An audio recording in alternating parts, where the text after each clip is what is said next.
Everyone, we are back.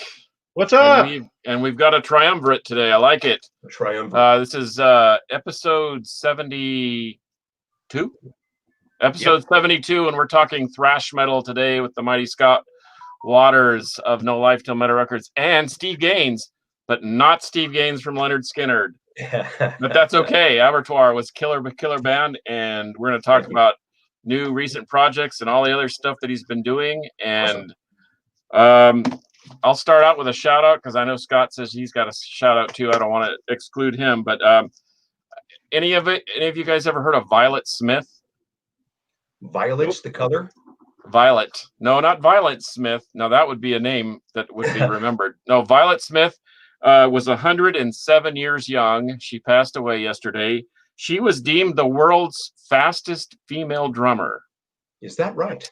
Yeah, she's very interesting gal. In fact, during the World War II, she put out a decree to all the big bands in the world to hire great female musicians. So take that, feminism. Back in World War II, we had a gal that was leading the way.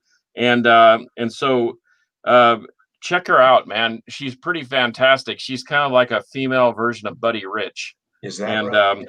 And there's a video that I was going to try and post. It's Frances Carroll, Frances with an ES, and then Carol with 2 R's, and her Coquettes.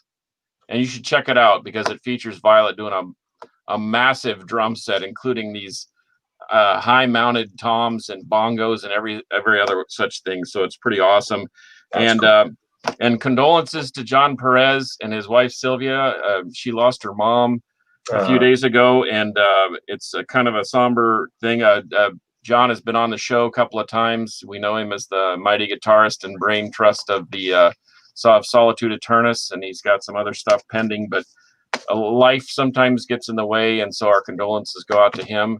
But on a brighter note, Scott, what you got, buddy? That Dross vinyl was out. Yes. Yeah. Just got it in the mail like maybe an hour ago. Mailman knocked on the door. Really? Brand new Madras and vinyl. Finally, we've been waiting for this one for a couple months later than the CD. So yeah, it's out. Charring the Rotting Earth. What a killer title, and the album is crushing. I mean, it's just a mixed bag of great stuff. So Steve, very progressive thrash metal. Steve, you got anybody you want to say hello to or shout out to? Wow, I'm caught off guard. Let's see. Everybody who is trudging through this pandemic, and we're in month, what, 300? 300, I think. You're right. Close. Yeah. Everybody who's battling their way. Just hang in there, guys. There's light at the end of the tunnel. All right? What's up, Terry? Hey, Terry. What's happening? Yep. Well, good. Today we kind of have an enigmatic subject called thrash metal. Oh, I remember that. Thrash metal. What is thrash metal? Scott, I know you're a wild, crazy historian, and you harken back to the roots of where thrash came from. Anybody have any ideas or opinions on where thrash metal eventually came from? Yeah, thrash metal is the mix in this. It's the speed and the aggression and the attitude of punk mixed with heavy metal. That's what thrash metal was. It was all about speed and violence. That's thrash metal. Yeah, I think it's interesting to note too that and some people come in to the heavy metal side of things through heavy metal, the hard rock heavy metal side, and I sort of came through the punk side, but because I was always looking for something faster and more aggressive. Right. How about you, Steve? What do you think? Kind of the same thing that Scott said. I recall, I think I'm a little older than Scott there, so the gray beard kind of shows it, but I recall being a fan of so many, already playing in metal bands. And all the bands we liked started slowing down and playing softer stuff and Priested, Point of Entry and all of that. And it's like, why don't they just stick with the aggressive stuff? And a collective, it just seemed to happen in the Bay Area as well as Los Angeles at the same time. All of a sudden, everybody picked up speed. And like you said, brought in the punk element as well, the kind of the less than perfect element, if you will. And it just became this thing. It exploded long about 83, 84. People say 85, but it had to start somewhere. And it was amazing to look around because my people that were older than me, I'm sorry, I have a tendency to ramble. You guys are in for it. But ramble on, as Zeppelin would say. Ramble on. People that I would talk to who were older than me, they would say like, "Oh, yeah, nobody cares about that stuff." And then when this exploded, it's like kind of like, "See, told you so." I'll give you an example. We were watching Motley Crue playing at the Whiskey. I think it costed $2 to get in. It was on a weeknight, and there was a couple hundred people in the place. Not sold out, but pretty packed. This is early on. Iron Maiden's doggone it, Wrathchild, the video came onto the big screen, and the place exploded like Maiden was in the room and just screaming. I remember watching all the oldsters around me going, "Wow, people really like this stuff?" Yes, we do. And then, of course, it got heavier and faster from there. And here we are today in what I guess became thrash metal. Yep. Awesome. I actually pulled this one last week, and I'll show it to you again because this was my like thrash metal. Oh my gosh, was this? Oh my gosh. Yep. And why wouldn't it be? That's great. Oh man. And that's the one with Steeler on it, right? Yeah, it's got Steeler, and it's got Steeler and Bitch and Demon Flight, Pandemonium, Malice, Rat, but then it's got that one song from Metallica, Mattill. Right, and that's with James just singing and Lloyd Grant playing guitar, right? Exactly. And what's the guy's with Don McGovney? What's his name? McGovney. Ron McGovney playing bass. Yeah. Which on bass, yeah. In any case, yeah. So I was into metal at this point, and my buddy Tony Lee, who played in a band called Heathen's Rage, bought this, and we put it on the turntable, and we're like, "What is that? That's killer!" So of course, that was my discovery of thrash metal. But then soon after, it was, of course, when this came out, that it was just all over. That was like, a whole new world. A song like Whiplash was just like mind blowing in 1983. We had fast stuff. You had stuff like, Priest did speed metal songs. Sure. Even Aerosmith had Toys in the Attic, which is a fast speed metal song, but it wasn't quite like that. No, right. It wasn't quite like that. I was immediately drawn to I heard Venom, black metal. I heard some of the German bands, early Creator, when they were still a 3-piece, and all that stuff was fun and good. But man, I was drawn right into the Bay Area thrash scene.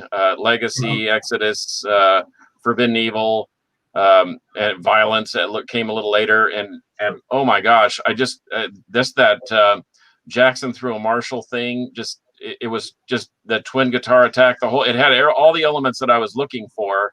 Right. And I know some people will debate the whole East Coast West Coast thing, kind of like the rap game or whatever, but I didn't think anything really held a candle to the West Coast thrash scene. And if you disagree, that's what the comments down below are for. Steve, what say you? What say me? I can even go further and isolate it from the Bay Area and say that 3 of the big 4 came from Los Angeles. Exactly. And people do not want to hear that, but they did. Metallica was from LA here before they moved to the Bay Area. Megadeth, of course, was LA. Slayer, of course, was Los Angeles. And then you had Anthrax. Right. New York. Yeah. Yeah, because I grew up on the East Coast, so New York were a local. Anthrax were a local band for us. Of course, yeah. So, but do you include Overkill in that in the thrash realm of things? Okay, I do. Good, yeah, so do I. Because we all kind of, yes, we do, but there's I don't know why that is, because they very clearly are a thrash band, but I don't know why there's that element of, are they or aren't they? I can't put my finger on it.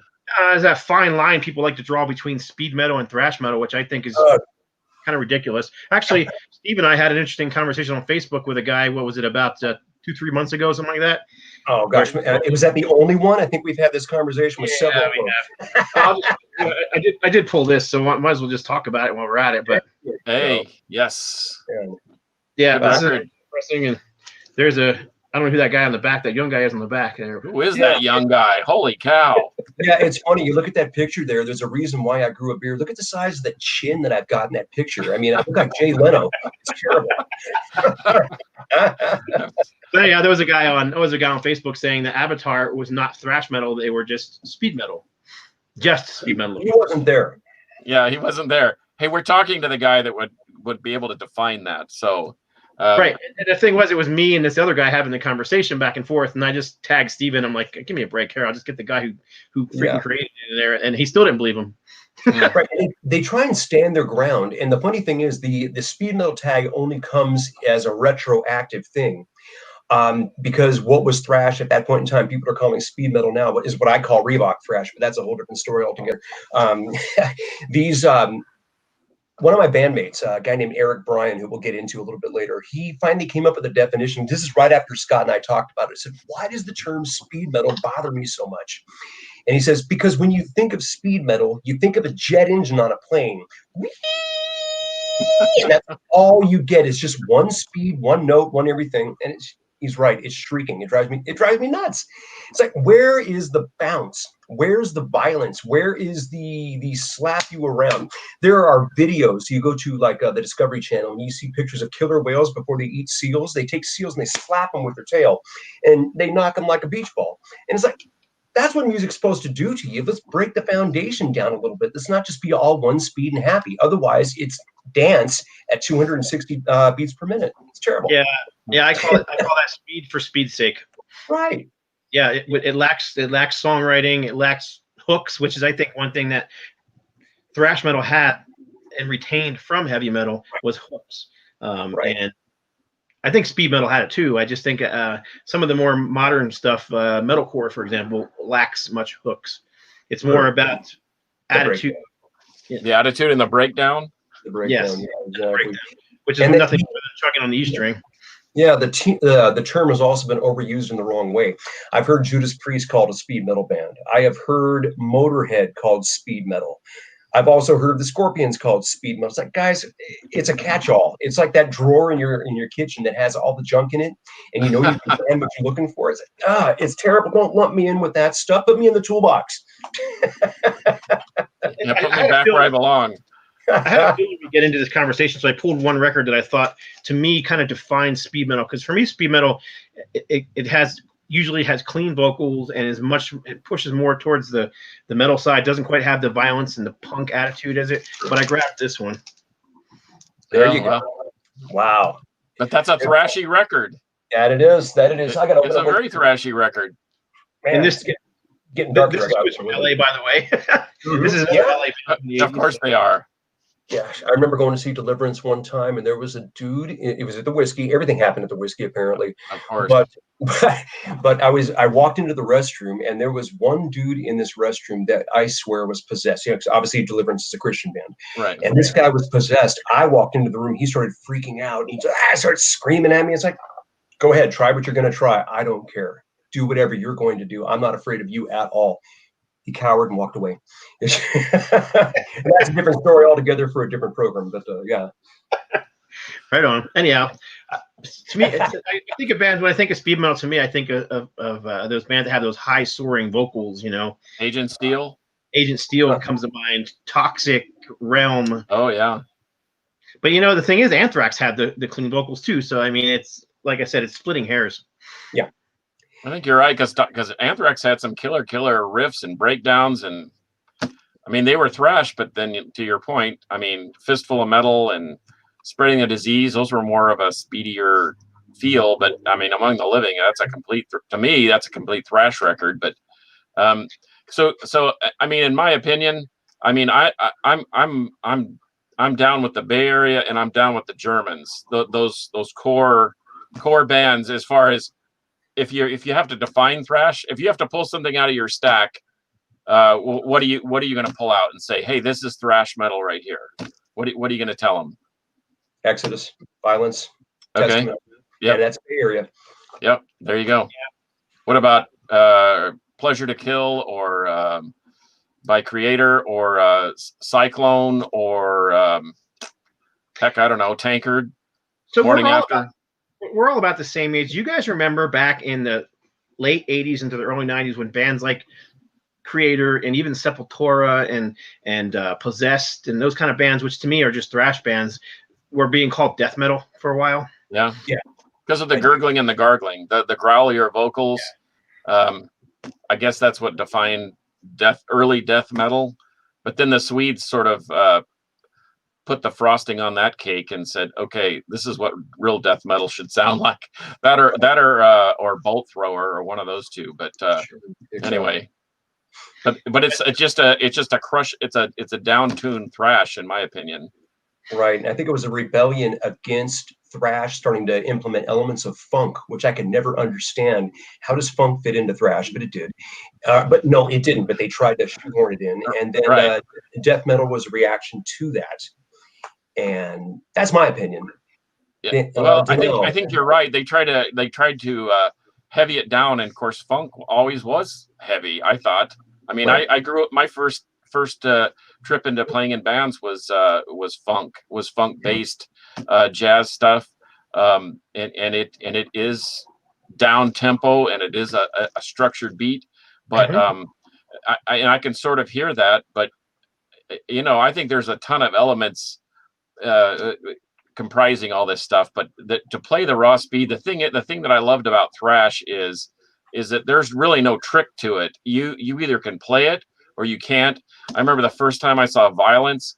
I mean, I couldn't believe that those dudes were really playing. It Right. sounded as good as the record, and they were playing so fast that it's like their hand was forming a color. It wasn't even a motion anymore. Awesome. It was insane. Yeah. But anyway, I digress. That guy on the chat, Donald Blair said Vengeance Rising, and yeah, that's a great example of a thrash band, especially that first album, Human Sacrifice, because it reminds me of it has that same youthful energy that Kill 'Em All had, where it was raw, sloppy, messy, and just guttural and fast, ridiculously fast. But didn't they sort of bleed over into the Possessed style, where that was deemed sort of a death metal, sort of? Even though they were thrash? By the third album, they did. Yeah. But on Human Sacrifice, it was just raw and guttural. Yeah. And all that stuff was written by Glenn Rogers. Yeah. Yep. I mean, it was Glenn who he played Steel Vengeance and Hyrax and Heretic. You guys been in everybody. Yeah. Glenn has played with absolutely everybody except for me. Oh man. We talked about doing something. Oh, is that a shout out? Hey Glenn, what's up? If he's watching, Hey, Glenn, please play us something with Steve. Yeah. I know you guys shared a bass player for a little while, Anger is Art, and see, he was in Heretic at the same time, I believe, and I think he was also playing bass in Bitch for a while. No, actually, Angelo left. He left Anger's Art. We knew it was coming. He left Anger's Art to go to the Reunited Bitch. So the Reunited Heretic. But we never did cross over and share him. He was already he left at that point in time. But we continued to play in Bitch together for a little bit. Just as a connection, I also played. I sang for Once Dead for 2 years, and Angelo was our bass player as well. Did you go do that Switzerland festival? I did do the Switzerland festival with them. Yeah.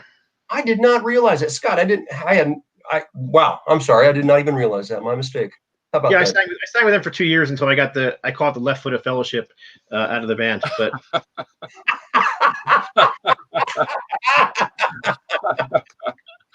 what we call fierce family. Yeah, that's freaking awesome. So no Kevin Bacon references, because I sort of feel like the 7 degrees of whatever. Anyway, so LA is a petri dish. Believe you me, everybody has played with everybody, and there's definitely less than 6 degrees separation. So speaking of LA these days, what do you got going on, Steve? I know Anger is Art has been around for what, 8 to 10 years or more? 16 years now, believe it or not. 16 years, gosh. Yeah. Came into existence in 2004. Well, here's what's going on. Like everybody else, we're shut down because of COVID. It was actually a blessing in disguise for us, and I'll tell you why. We had the next album written. We were going to start recording in April, so we were ready to go. And then, of course, COVID hits along about March or so. Everything shuts down. The last rehearsal we had, we were in pre-production. Eric, our bass player, once again, who I've talked about, he says, I've got some ideas. I just need a guitar to work out. So as we left rehearsals, here, take my guitar with you, just track it and get it back to me when you get it back to me. COVID happened. I haven't seen the guitar since. He went on a writing binge. We've got an entirely different album altogether now because of that. So, and I look back on it and I realize, man, if we would have done the album that we had finished at the beginning of 2020, it would have been a really, really good record, but not as good as the one is turning out. So we're back. Yeah, we're back in pre-production right now, getting ready to start. Hopefully, getting ready to start tracking along about January, February or so. So what's gonna happen to those older tracks? The ones they're there. They're still there, but and who knows? We may actually put them together and see what B-sides. We've never had B-sides. That's why. That's why we're kind of okay. Well, these are good, but then it gets into budget. Do we want to spend money mixing? Sure. So yeah, you know. But yeah, we know a guy, Steve. We know a guy who can mix and master. I know that guy too. Look at that. Yeah. Look at that. Well, on the recent No Life Till Metal comp, there's a Anger is Art song on there. That's kind of like a B-side, wasn't it? A B-track. What it was, and I'll explain. I think I explained this to you. If I never did, I'll tell you the story. The guy who is producing us now, a guy named Ron Sandoval, he and I got together and we listened to our album. Yeah, there you go. We listened to our Hubris Incorporated album shortly after we released it. And he starts talking and he goes, okay, he says, I think if you were recording, you probably wanted to do this, but you didn't get this result. There you go. He says, you didn't get this result. And I said, yeah, that's correct. He says, and you probably wish you would have done this. Yeah, that's correct. And then you probably wish you would have done that. So he says, look, he says, come in, record one song with me. He says, let's see if we're compatible in the studio. And that happened to be that song. We recorded it. We re-recorded it. It's actually a reissue of a song from a Calvis and Fuhrer album in 2006. But we never did anything with it. So Scott has it. Yep, it's on our free promo that we gave away. So it's just free promotion. In any case, there it is. Yeah. There you go. Fun stuff. I got another one. Maybe you can tell me a little bit of this one because I don't think I've ever heard you talk about this one at all. Oh wow! On the wall, literally right above my head. Yeah, let's talk about it. Short story long. I will say this. There is a lot of communication amongst all the guys in Bloodlust right now. Nothing will probably happen on the live front because everybody's scattered across the country. One guy's in New Orleans, the other guy's in Milwaukee. So at any rate, we're talking about possibly doing something, and we'll see what happens. I don't know what's going to happen with that. COVID has locked everything down. But Bloodlust is a great band. I was actually a founding member of the band in 1983 and left to join Abattoir after the Guilty as Sin album started to be recorded. So if you could dig into the original master recordings, way deep on those tracks somewhere, you can still hear my vocals, the one that Guy Lord sang on. For the record, anything you see on that album where it says lyrics written by Bloodlust, they were mad at me for leaving. So that was a way of giving me credit without giving me credit. I've heard that story many times. Oh, yeah. But no, great band. I was able to get back together with them. We've gotten together and done a few things since. And great players, great guys. So, yeah, good stuff.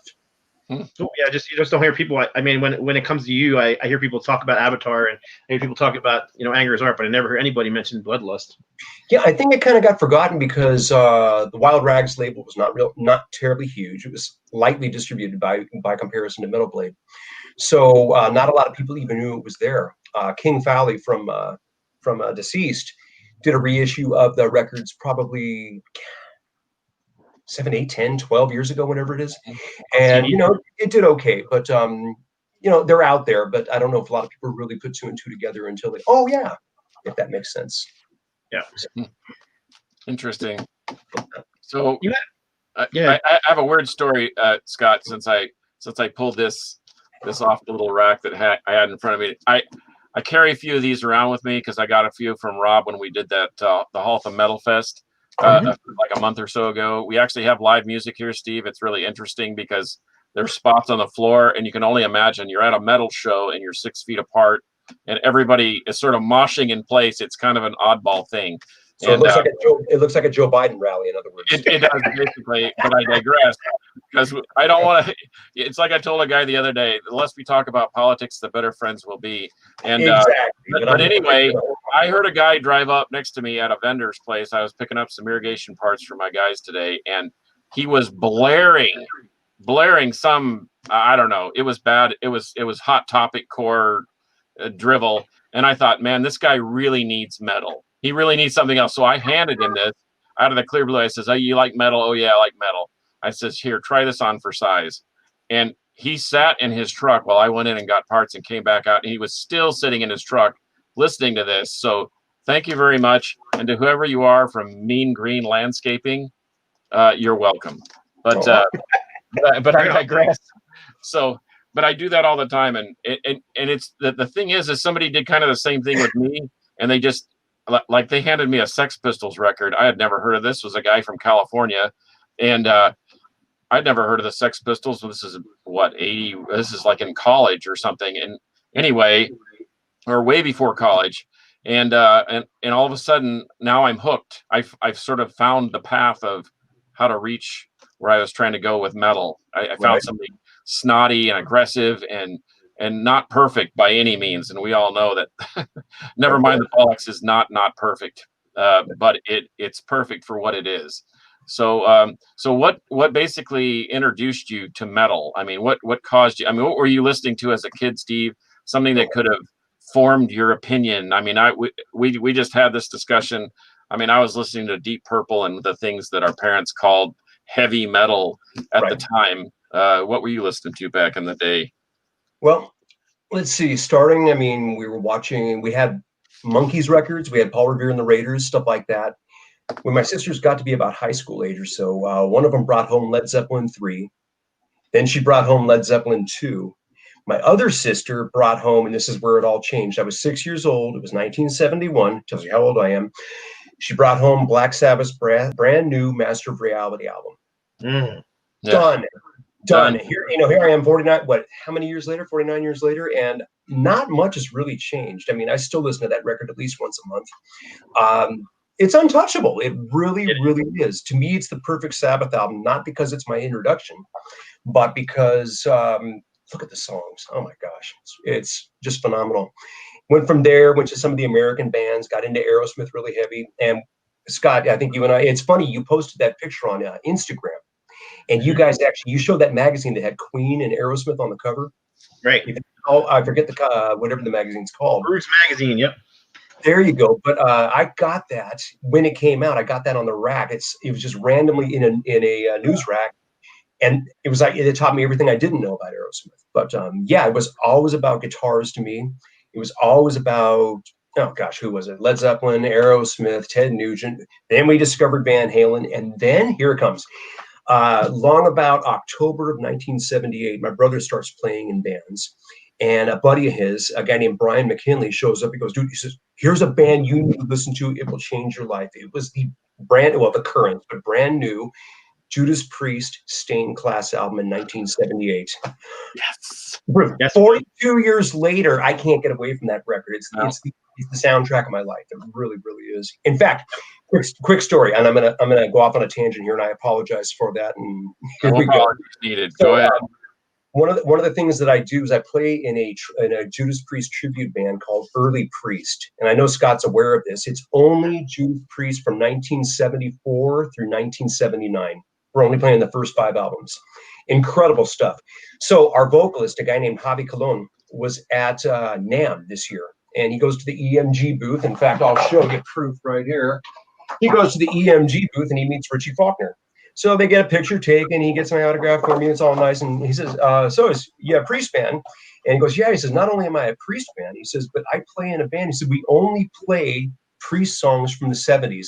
Richie Faulkner does it, posing for photo. We only do songs from the 70s. Just double took on me. Goes, wow, I got to tell Rob. Wow. So, I mean, even for life. Even for Priest, right, exactly. I can go home now. Even for Judas Priest, that's something. So that just cracked me up. But yeah, discovered Priest in 78, and the rest is history. There's very few people who agree with me, but I've always thought that after that Priest, and I don't mean this to sound mean or bad, but they dumbed their sound down on purpose. It wasn't quite the same. It wasn't as complex. They were going for what all those other new wave of British heavy metal bands were doing instead of doing their own thing. Right. And it really started with British Steel. And I love British Steel. Don't get me wrong. British Steel still has a lot of that 70s feel to it, but then it's got Living After Midnight and Breaking the Law, which is what I'm talking about when I say the dumbed down sound. Right. Well, they were probably going more commercial. And the weird thing about the irony of all this discussion is I overlooked stained glass and I went right to British Steel and moved forward. And then a lot. Someone did the same thing where they handed me stained glass and they said, "You really need to listen to this." And I listened to it, and now it's my favorite Priest record. So, we've all arrived at the same point through different directions. But you're right. I think once they started getting some modicum of success, they just kind of, like you say, dumbed it down, which is a fairly adequate moniker for what they did. Not saying that it's bad, because they were appealing to the masses, which is a good thing for metal. But no, that's what I mean. It wasn't a bad thing. It was stained glass is awesome. Sound. It was a simpler sound, but it was just funny because "Exciter" was the song that made me a Priest fan. I went into a record store and it was in the dollar bins, and I found a copy of "Sin After Sin." The "Sin After Sin" cover with the little temple in the front, and and I bought it for $1. Took it home and I popped it on, and "Exciter" was the first song, and I'm like, it was the wrong record in the sleeve. Oh, no kidding. That's why it was in the dollar bin. I didn't even know who Priest was. That was new to me, so I didn't care. And I heard "Exciter," and I just became addicted to Priest after that. Yeah, right. I was a kid, literally a kid. A kid in grade school. Yeah, look at the big picture here. And here's the thing. I mean, I could talk Priest for hours. Just let the tape roll, and we'll sit here till nighttime. You got to look at CBS. CBS signs them 1977, so they got album in 77, two in 1978, the live album in 79. They dumped a lot of money into those guys, and they needed to see a return on their investment. So they make their changes. They change drummers. However happened with Les, it was terrible, but it did. But what they did is, I know they had to start going for the hit songs. They kind of went there with Killing Machine. I'm not going to call it Hell Bent for Leather, but they kind of went there with Killing Machine, and then they completed that. If you'll notice one thing about British Steel, there's only one song where it's single note riffs, and it happened to be the big hit. That was Breaking the Law. Everything else is chords. There is not a single song aside from Breaking the Law that is single note. And they went chords, very, very, very single, and it worked. You get songs like Rapid Fire, my gosh, songs like Steeler. It's got it. And we talked about this a couple of weeks ago, Scott. It's got everything. It really does. It's the perfect album. And then they did Point of Entry, and that was it. And I like Point of Entry, maybe because I grew up with it, but yeah, it's definitely not. I mean, if I did my top 5 Priest albums, it would not rank in the top 5. No, it'd be bottom 3 for me, unfortunately. So Painkiller, nobody. Oh, I like we're still talking about the 70s here. I love. Oh, okay, yeah. Yeah. I mean, but even still, I mean, a song. I moved to New Mexico back in the in the late '80s, and Desert Plains became my song over and over again because I was moving here. I have literally gone out. I drive out to the edge of the desert. You know where where Cabazon is, and the 2 big dinosaurs off the 10 freeway by Palm Springs. Okay. Okay, neither one of you know. I'm sorry. Oh, I know. I'm familiar with it. I used to live in North Hollywood, so I'm familiar with it. There you go. Okay, so you know where I'm talking about. I've driven out there just to watch the sun come up in the morning, listening to that song. When you watch the earth curve and the sun rise across the desert plains, there's nothing on earth like Judas Priest at 5:30 in the morning in the desert. I'm telling you. Wow. Right on, yeah. So we've talked about Thrash, but now we're talking about Judas Priest. How weird! They must have some foundation in Thrash. I don't know. There's some big time.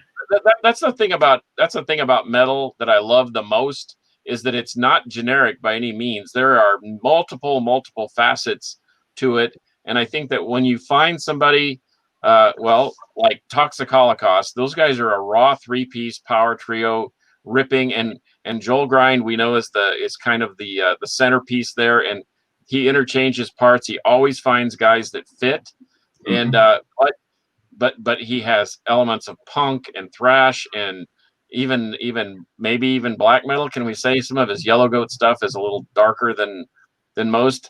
But that's the thing that I love about metal, is that you can't really lock it down to one particular style of music. It's like a cacophony or a cauldron of sound and what have you. And so I guess that's what really is kind of unique about it. That's why when someone like Violence comes out and it has that weird, Sean Killian has that weird cadence to his voice, and I was so fortunate. I thought I would never see those dudes again. And I was fortunate to see him in January of this year with the Mighty Power Trip and Razor. Now, can you imagine? To me, that's a thrash metal guy's dream type gig. And so I saw all three of those bands in the same evening. One almost right after the end. And then Carcass was the headliner. Excuse me, I forgot about that. Forgot all about that. Just them. And but they all were so unique but they were all thrash. They were all they had elements of speed, they had elements of power, they had elements of breaking down, they had everything. And so that's what I really dig about it. In fact, I had to do my homework, Steve, and I listened to that Abattoir record. And once again, I mean, what do you call it? It's thrash, it's metal, it's well, whatever. It's Abattoir.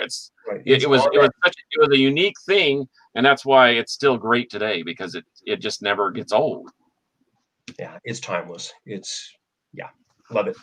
But thank you for that. I don't know if this is taboo or not, but I'm curious, Steve, if you've heard this or not. Yeah, I've only heard, believe it or not, I've only heard a few songs. I actually really, really, really enjoy it. And I'm a little bit biased for a handful of reasons. In addition to my brother, obviously, who is one of the, if not the greatest bass players on earth, I've become really good friends with Kevin Gusher. And Kevin's just a sweetheart, man. I really love that guy. And Kevin, here's the thing, without getting into too much detail, Kevin put his name on the line one time in a battle, if you will, where he says, I'm going to side with these Gaines brothers. And I don't care where the chips fall, but he got into a battle with us, and it was just fantastic. So, yeah. They're a great band. I really do dig them. And, looking forward to seeing them when COVID is all over. Look at this. The light is shining on it. You got a test pressing of it? Yeah. Oh, my gosh. Wow. Leave Scott to pull one out of the fires. The Of Gods and Monsters test pressing. It's coming out on vinyl. I think either late December or early January. Yeah, early January. Yeah. I got a notification that said mine would ship at the end of December and be here in the first part of January. So all right. So if you could pull 3 thrash records off the shelf, any era, modern, old school, mid 90s, whatever, what are you pulling off the shelf? You know, it's a question I should be able to answer right off the top of my head. I'd have to sit and think about it for a little bit, man. You just stumped me. Think about it for a second. Think about it for 1 second, and I'll show 2 that I pulled. I just pulled them out of the blue to listen to today. Okay. So, did we lose down there, or? Yeah, he'll be back. Yeah, he'll be back. Yeah. Oh, gosh, Show No Mercy is fantastic. Okay, here's a question that I can ask you about Show No Mercy. What is people's hang up with Rain and Blood? Why is it that everybody loves the unproduced, unpolished? I thought Rain and Blood was the culmination of perfection. I thought it was just an absolutely perfect record. A song like Altar of Sacrifice, for me, is the greatest Slayer song ever. That's how I judge people. What's your favorite Slayer song? And if they don't say Altar of Sacrifice is in the top 5, then I don't talk to them. It's just like that, because, man, full disclosure, I've ripped off a whole bunch of ideas from that particular song. I mean, everybody rips off everybody. That's just the way it is. Of course. Or professionally borrow. Wasn't it David Lee Roth who said there's only been 4 songs ever written? Everybody else has been ripping them off ever since. It feels like that. Yeah. Okay. Go ahead.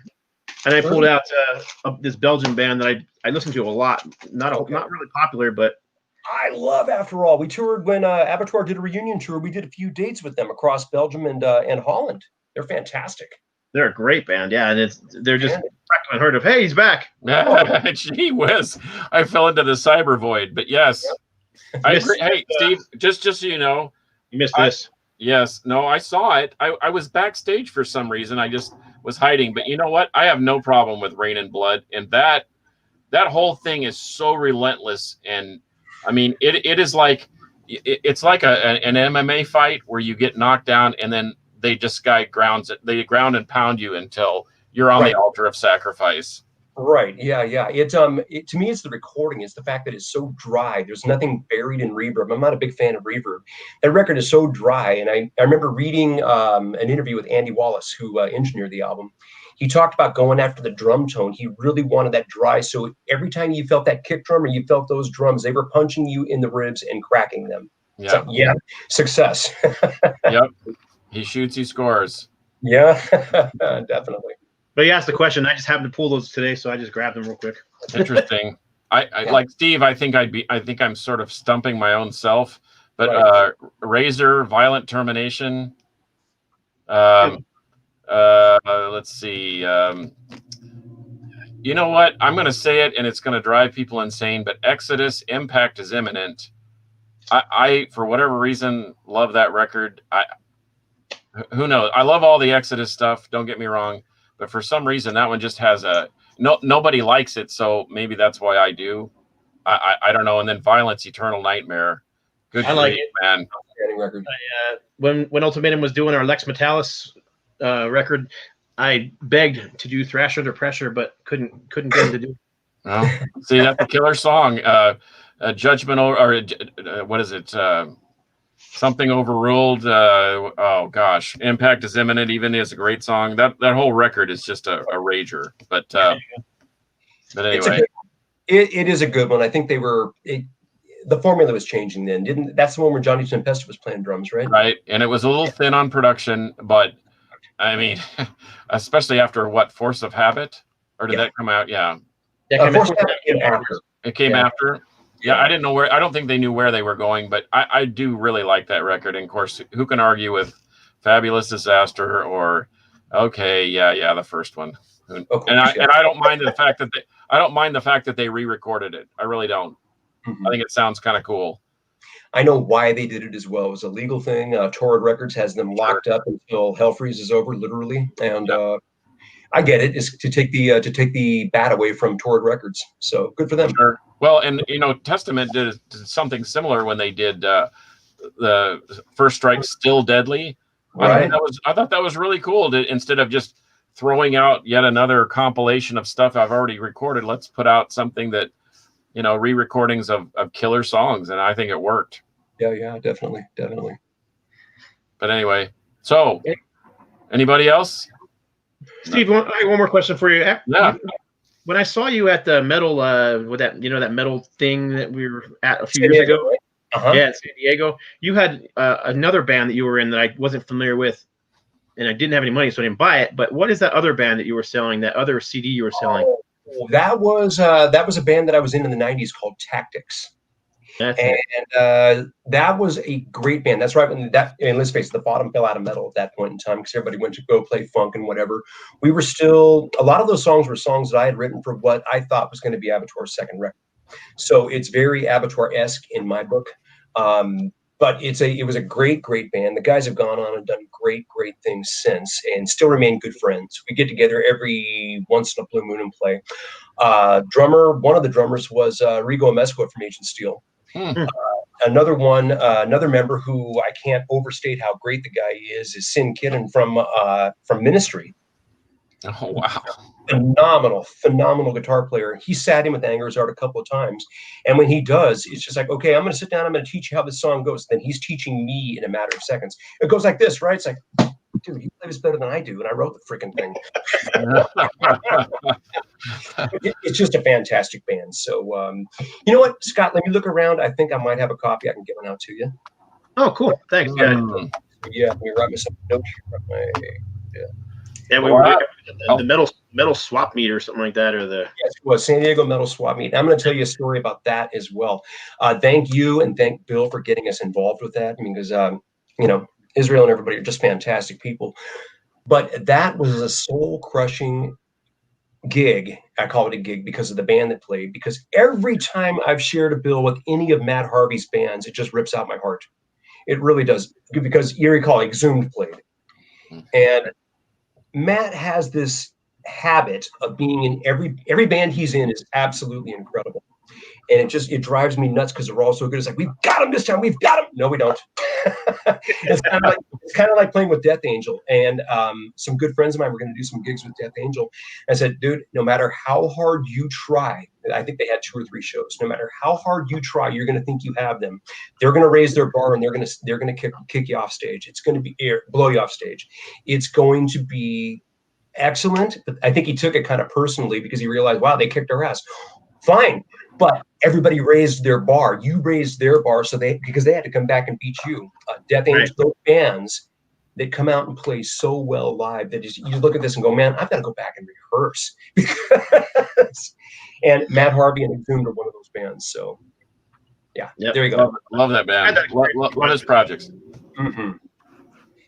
Yeah, we Ultimatum opened up they opened up for us. I can't remember. We played with keep thinking I want to say Havoc, but it's not Havoc. It's gosh, I'm gonna forget. Super technical band like Voivod, Vector.